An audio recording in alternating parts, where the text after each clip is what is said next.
everybody, and welcome back to Pick and Roll. This is your daily NBA betting show on the Hammer Betting Network. This is the board, which is, of course, the NBA content division of the network that we have going on here, where every weekday morning we come through with some NBA discussion as well as some NBA picks for you guys to, you can choose to tail if you would like. If you have been tailing the picks, it has been a good season for you guys so far with a 77-57 record on this season. But before we get started, want to remind you guys to smash that like button if you've been enjoying the stream content, help us get some more recommended pages, and of course, subscribe to the board for NBA content like this. And as we get closer towards the trade deadline, we have some other content on the way beyond just the pick and roll show. We are looking to expand this network, as I've been teasing for a while. But let's go to the recap from yesterday's plays. There was two plays that we had for you guys. First one is Giannis in the middle ball, which is a winner. Giannis on points, the middle ball on threes. Second one, which we'll talk about first, Paul George covered the three-point line easily here, nice and early. DeMar DeRozan didn't have the best of games, and the Chicago Bulls entirely did not have the best game. This was a rare day where I sat down and watched pretty much the entire NBA slate. The Bulls led by 19 at one point and ended up losing late. They had a chance to tie it on a last possession, but then turned it over. The Chicago Bulls are a bit of a disaster. What did you make of this game, and I guess DeRozan's performance in particular?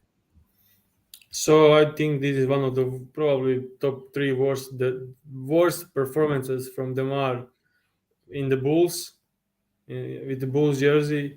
I think he had career high 8 turnovers, and every turnover was like the same. Like he will get in isolation, he'll stop driving, and when he gets to his pull-up shot, he'll just drop the ball. Like I think he did that like 5 or 6 times in the game. Like he'll just try to get up to shoot his mid-range, and he'll just drop the ball. Also, he was careless. Kawhi got two steals on him, and some poor decisions. Missed a couple of shots late in the fourth. Yeah, it was like here and go game. But at the first, the Vucevic was going, so they were feeding Vucevic. Then Lavin got the ball. Then DeRozan got the ball. Like I don't know what to think of the Bulls. Like I was never high on the Bulls, and like in the fourth quarter, like who is the guy? Like DeMar DeRozan, and you just see that Lavin wants it, Vucevic wants it, and the offense completely stops because they just go to straight to isolations, late shot clock shooting, and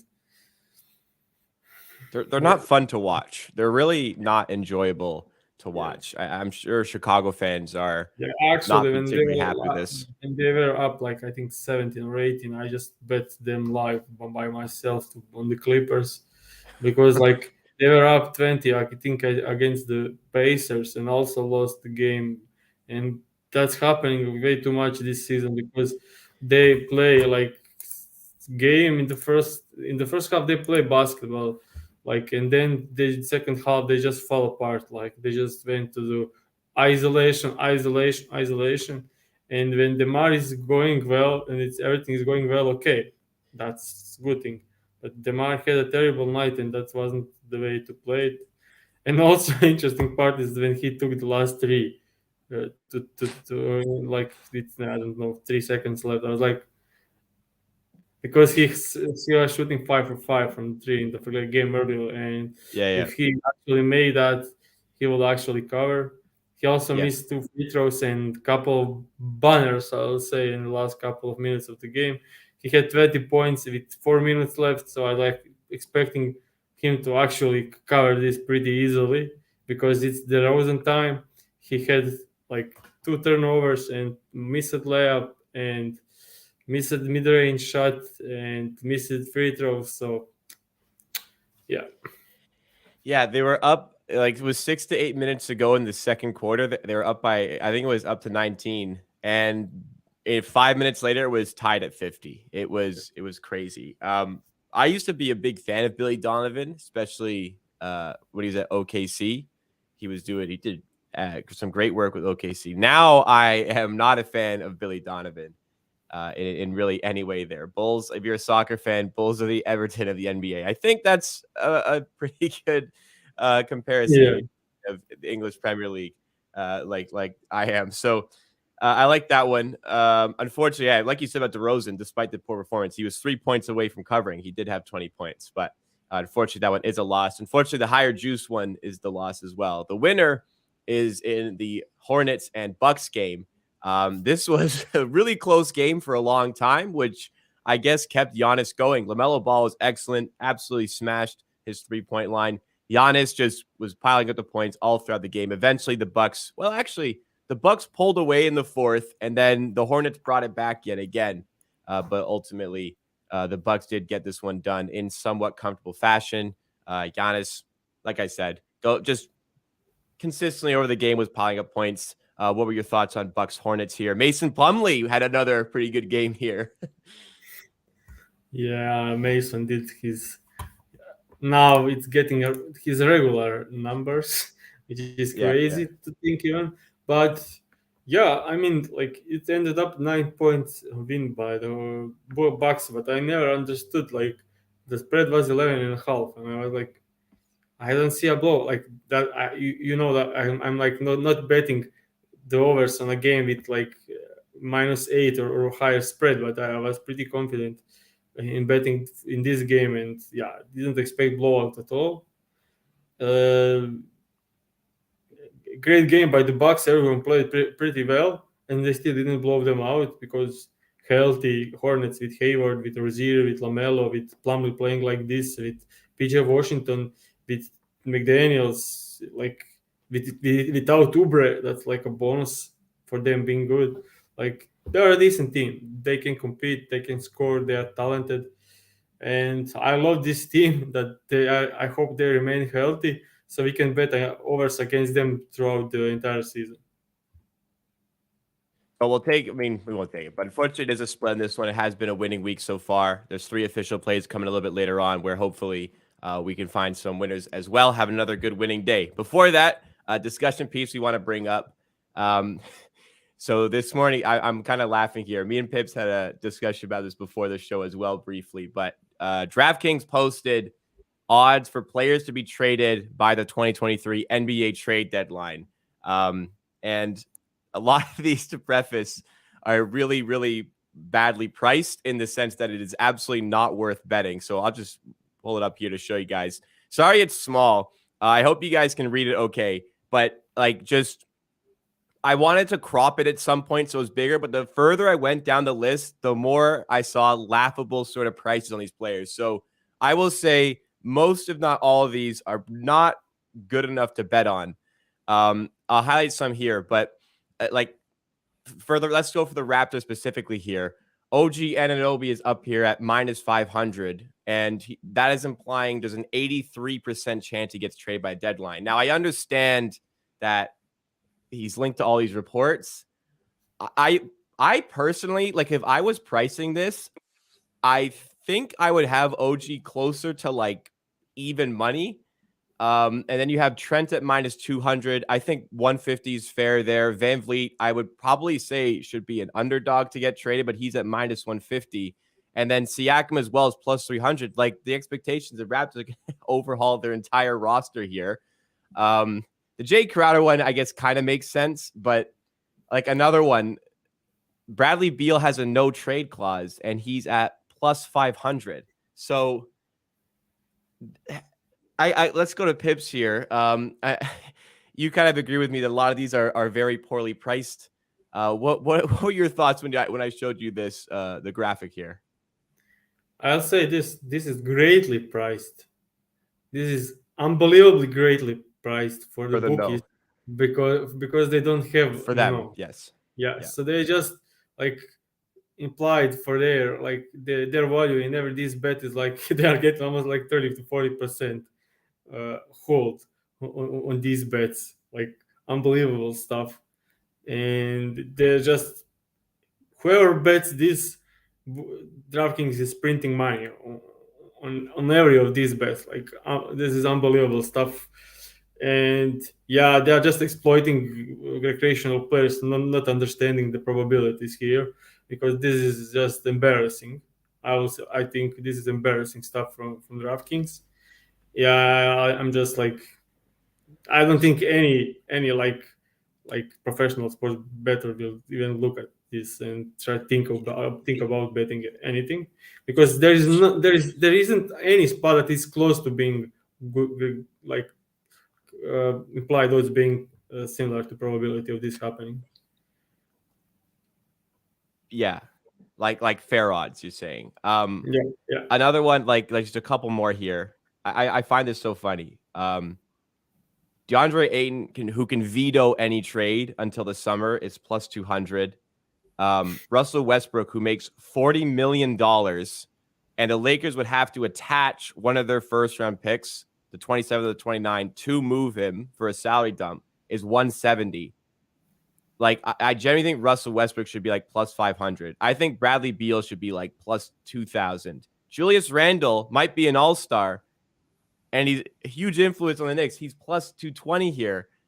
So Pips, like everybody who has seen this, who like knows betting, and my immediate thought when I saw somebody post on Twitter today, where is the no market? Because somebody posted a bunch of the odds here, and I immediately went to DraftKings to go bet on the no market for every Raptors player first of all, and probably a bunch of other ones. But yeah, like you said, it's DraftKings taking advantage of more recreational players who are just looking for a bit of action. It looks like a kind of a fun market here because you're betting into the trades, I suppose. But just I can't. I have to like put this out here. Please do not bet into any of these markets. It's beyond just like we spoke about before. Bad bets win, good bets lose. Like, it's not always going to work out the right way. Like, some of these are going to win. Some of these guys are going to get traded. But what we're trying to convey here is that the odds that have been given to you, the prices that have been given to you, are not a fair reflection of the fair odds. And therefore, they are really taking you on a spin. The only way you can find value, and the only reason I like this being offered is that this is like the less than 1%. Sometimes you can find access to information that is not public. That is a very rare case scenario. I'm sure there's some people that are going to take advantage of that, but I think still DraftKings will clean up on this market. Yeah. That's cheating, but yeah. Well, yes, Yeah. it is cheating, but I think they're cheating with this market up here, man. Yeah, 100. I couldn't agree more with the last sentence you said. Like, that's yeah. I'm staying behind what I said. Like, that's embarrassing to do that. Like when you sent me this, like I was like, okay, like they give me the no market and I'll make money. There is no. I didn't even expect. Yeah, I didn't even expect to be there, because when I saw this line, it was like, what's going on here? Like, come on. Yeah, it's not like a NBA champion market where like somebody only one can win of the list. These are all yes or no sort of answers, but they would absolutely get blasted, and they know they did a no market, so they know they'll get action. That's what they do. Just fun topic, and also a bit of educational. Please don't bet into these sort of markets. You can come up like just in your head before you look. You like think of what a price should be here. Like OG Anunoby is genuinely like 500 off. I can see him getting traded. Like, I've been covering the Raptors for like intently for over 2 years now. 500 is just not even in the stratosphere. Okay, enough on that. I think we could make fun of this all day. Let's move on into the official pick segment of today's show. First of all, we are going back to Houston, and we're going back to I guess a favorite here on the show, Alperen Şengün, mixed in a game against the Oklahoma City Thunder, where we're going with the Canadian Shai Gilgeous-Alexander. Here is the play. So we are betting like your Canadian guy with my Houston guy, and Shai over 28.5 points combined with Şengün over 4.5 assists, which is minus 150 at DraftKings. First off, Shai, we had him a couple of times, and He had like 5 straight games with 31 or more points. This is a great matchup for him against my Houston Rockets. The only thing I'm a bit concerned about this one is blowout, but they are playing away. Houston is playing at home. They have now finally started playing through Shengun, so they could stay up in this game. So I'm betting on Shea over points, Shengun over assists. Shengun cleared this line in 6 straight games. They're finally playing through him. There is no Kevin Porter Jr., there is no Jalen Green. So every touches he could possibly have tonight, he'll get them. Their offense doesn't exist without him. Oklahoma City Thunders, I expect them to pay much attention to Shengun. I expect some double teams, they won't allow him to take his time on the drives or inside. They will swarm on him, collapse the defense on him, and he'll find the wide open guys, cutting guys. And I think he could end up with 8, 9, even 10 assists in this game if the game stays close. So I like this angle. And of course, Shea, if he just come into this game aggressive, he's in a great spot to clear this line. Last time they played, Houston Rockets won, which is great. And Shea covered this line. Shea had 32 points in 27 minutes. So with him on the rotational being 35 to 36 minutes, he should absolutely smash this line. I'm seeing in the chat that unfortunately it's moved off of the 20.5 to the 29.5, and you can get 30 plus and the 5 assists for Shengun at plus 100 instead of minus 115. Because the price change, is this something that you would say is still okay to bet with the price change and the 1 point difference? Let's just take a look at. I don't know. Maybe it's 28 no problem, and a half. Maybe on BetMGM. Yeah, there is no. So okay, no problem. Yeah, that's why I didn't expect it to move, but that's why we need to bet some of these guys early into the show, because 28 minutes later it's obviously difficult to get sometimes the same line. So yeah, I mean, we are still going to bet this, but yeah. Okay. So if somebody is going to bet the 30 plus at plus 1, do you still think that's acceptable from you? Yeah, better price. So yeah. Okay. So with that 15-cent difference, you can still lock in the 30 plus and the 5 assists on Shengun. Let's move into the second play now and go to the Hawks and the Suns. So for this one, we are betting Trae Young over 22.5 points combined with DeAndre Ayton over 15.5 points, and we are getting minus 115 at Drtaftkings. So Trae Young, yeah, just against the Phoenix Suns single cover, I think with the drop coverage of DeAndre Ayton and DeAndre Ayton not being great on defense this season, I just love this spot for Trae with this a bit lower line. And DeAndre Ayton is since he's came back from the injury, they're playing every possession through him. There is no earlier this season or last couple of seasons, then they can just have 5 or 6 straight possession without Ayton even touching the ball. He is getting touches every single possession, almost every single possession, and he scored 19. The last 5 games, he had 18, 24, 19, 23, and 22. Last game against the Raptors, he was heavily double teamed and still end up covering this line. Hawks will get him single cover against Capella and Okongwu, and yeah, I just like the way they are using him and the way the Hawks are actually the best spot up defense in the league. So they are great at defending outside. So that means that they are widely stretched out to defend the movement players and moving guys and the threes. So with that being said, that means that the middle is pretty empty, and that's the way the Aiton will operate. Okay. Love that one. Fire to all the reasons that you laid out there. Let's move now into the third play on the show, going to the Kings and the Spurs, going back to Keldon Johnson this one, pairing him with another big, going with Sabonis this time. So we are betting like Sabonis over 34.5 PRIs combined, which is 35 plus on DraftKings, combined with Keldon Johnson over 20.5 points, minus 115 at DraftKings. So yeah, I was struggling to decide, do we go with Sabonis points, do we go with Sabonis rebounds, do we go with Sabonis assists. So I was like, okay, if I'm positive on every part of this bet, may I just bet the PRI line over, because I like everything from him.